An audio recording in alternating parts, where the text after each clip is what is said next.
And hello, YouTube, and welcome back to another episode of the Zone TV Movie Entertainment with me, your host Jonathan, once again bringing you my thoughts and review for my top 10 movies of 2022.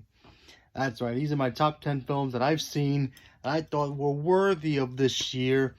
So, this is my personal opinion, so yours could be different. So, let's get started. At number 10, I have a movie that I kind of thought it was going to be good, but I didn't think it'd be this really good, and that's Top Gun Maverick. Look, I love Top Gun. I thought the second one was just as good because honestly, it did something that a lot of films don't normally do. You know, when you have these old movies and then later on in years they want to do a sequel, they always try to get you with all these oh, look at these Easter eggs that ties into the first one and this and this and that. While this one, it had that, but it wasn't as like in your face. It was like, okay, here's everything that happened from the previous film, and then it gave us a great story. You know, Maverick doing his thing. He's kind of out, kind of washed up. He leads a new team of recruits to pretty much become the new Top Gun, program, and it thrives. And though Miles Teller was amazing, Tom Cruise continues to prove what a nutcase he is, but he's a genius at it, and he's great, and it's amazing. So yeah, that's number 10. At number 9, I have a movie that a lot of people didn't like, but I actually did, and that's Amsterdam. I thought this film was a lot of fun. I didn't have no idea that it was kind of like tie into something real. And I thought the chemistry between Margot Robbie, John Davis Washington, and Christian Bale was going to be really good. Even Taylor Swift, a small role that she had in here, I thought she was pretty interesting. And, seeing okay, maybe she is going to be doing acting one day. And maybe she can actually act. You never know. So there's that. She was fun. And it gave us a kind of a really interesting mystery kind of a movie. Three group of friends, they get accused of a crime they didn't commit. They got to pretty much solve it and try to figure and clear their names. And I thought it worked. At number 8, a movie that I thought looked interesting from the trailers and ended up being really awesome. And that's The Woman King. Look, when you take a fictional character like the Dole Menage and then actually find out that there are people out there in the real world who are actually badasses in another, country, and you make a movie about it, and it ends up being this film, and it works, yes. That's what this was. We got Viola Davis playing this warrior. She lives in Africa, and she protects the nation, obviously. It's beat for beat, basically Black Panther, but it had something that a lot of movies don't usually do, and that's the women focused being awesome. And they did a really good job of just giving these women who they take under their wing to train them to become these vicious, badass women who protect the kingdom, not only the kingdom but the country of Africa, and protecting it from the white man and all that stuff. And I thought that stuff really worked, and the action scenes were pretty cool. I had a lot of fun with it. At number 7, I have, obviously, speaking of The Woman King, I have Black Panther: Wakanda Forever. Now, the reason this movie is so low is because this movie was very hard to get through, because honestly, and you know what? I still liked it. As much as a lot of people are like out there complaining about, oh, why did they had to bring up Chadwick Boseman's cancer in this movie to be kind of in the same way that he had a disease, that the T'Challa had a disease. His family wanted it. Let's move on. It was a beautiful message sent off to him, and I thought it worked. They gave us an introduction of Riri, who's going to be Ironheart, and I cannot wait for that show. Really elevates her character and makes us want to see her new show coming out for Disney Plus, maybe next year sometime, hopefully. Even more, so I thought that worked. Shuri was a much better character than she usually was, and I thought she was the rightful person to play the new, spoiler alert, Black Panther. So yeah, there's that. And then more, French Kiss. The guy was amazing, okay? He was a mutant, okay? I liked him more here than he was in the comics, okay? So there's that. I did the same thing about Aquaman. I used to hate Aquaman in the comics, and then they made him Jason Momoa in the movies. Like, that's Aquaman. Same thing here. So yeah, there you go. So that's that. At number 6, I have Avatar: The Way of Water. Look, a movie that I saw years ago I don't watch it, the first one, that often. I really don't, just being honest. And I thought the second one was awesome. The 3 hour, runtime did not bother me at one point. It goes back to what I just said about if you watch my review for the worst films, Babylon.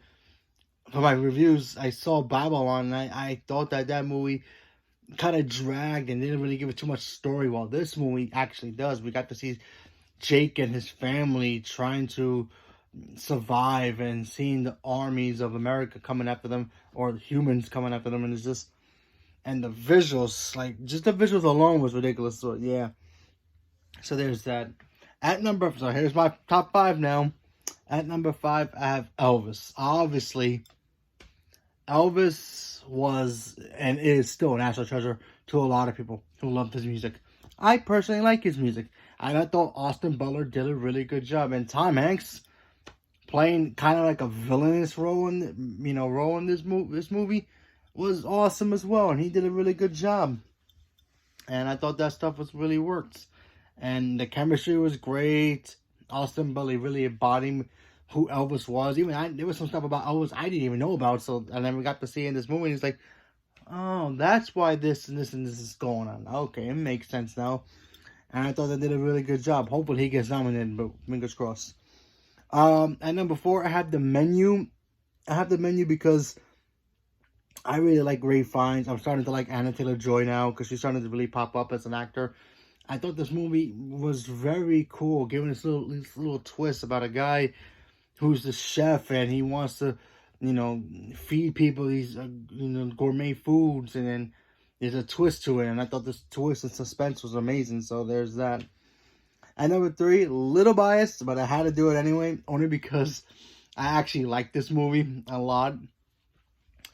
And it's the first out of 2 superhero films I have in this list, and that's Thor: Love and Thunder.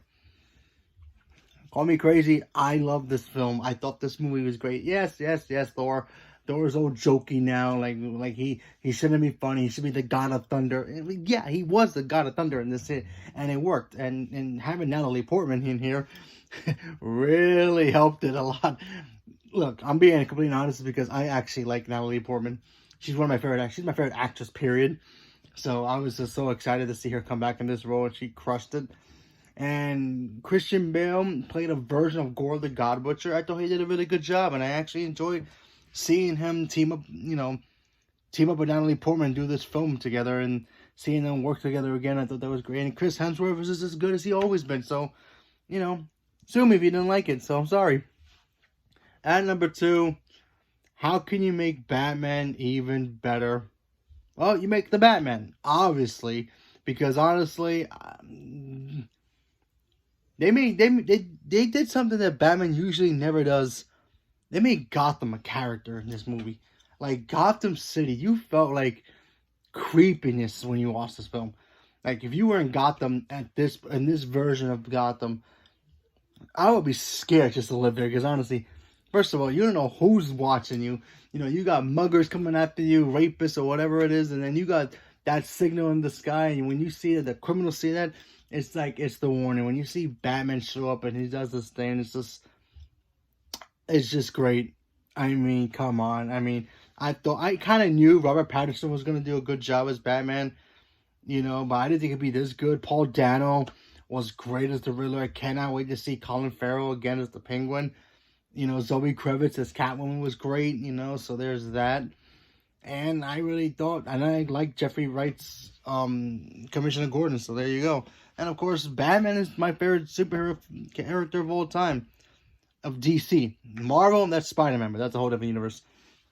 And of course, at number 1, I had Weird, the Al Yankovic story. Listen, seeing a biography and then taking that biography and stretch it to a point to being comedy, I thought it was great. I honestly thought Weird Al was literally a comedian. I had no idea he did parody music his whole career. Having, instead of having, Beat It for Michael Jackson, he had Eat It. So he took songs and made it his own. And he was #1 charts for a long time. And he hooked up with Madonna. And Madonna was great in here too. I wish I knew the actress's name, but man, I thought that movie was so much fun. I love watching that film, and I thought it was great. I really wish it wasn't on a Roku, But if you can get your hands on it and watch that film, watch it, because it was a lot of fun. I laughed. I learned some stuff about Weird Al that I had no idea about. So, yeah. So there's my top 10. So at number 10, I have Top Gun Maverick. At number 9, Amsterdam. At number 8, Woman's King. At number 7, Black Panther: Wakanda Forever. Number 6, Avatar: The Way of Water. Number 5, Elvis. Number 4, The Menu. 3, Thor: Love and Thunder. 2, The Batman. And number 1, Weird Al, the Al Yankovic story. So, leave me a comment below. Let me know what you guys thought about it. What's your list? What was your favorite movies of 2022? Leave me a comment below. Let me know. Thank you very much, and have a good night.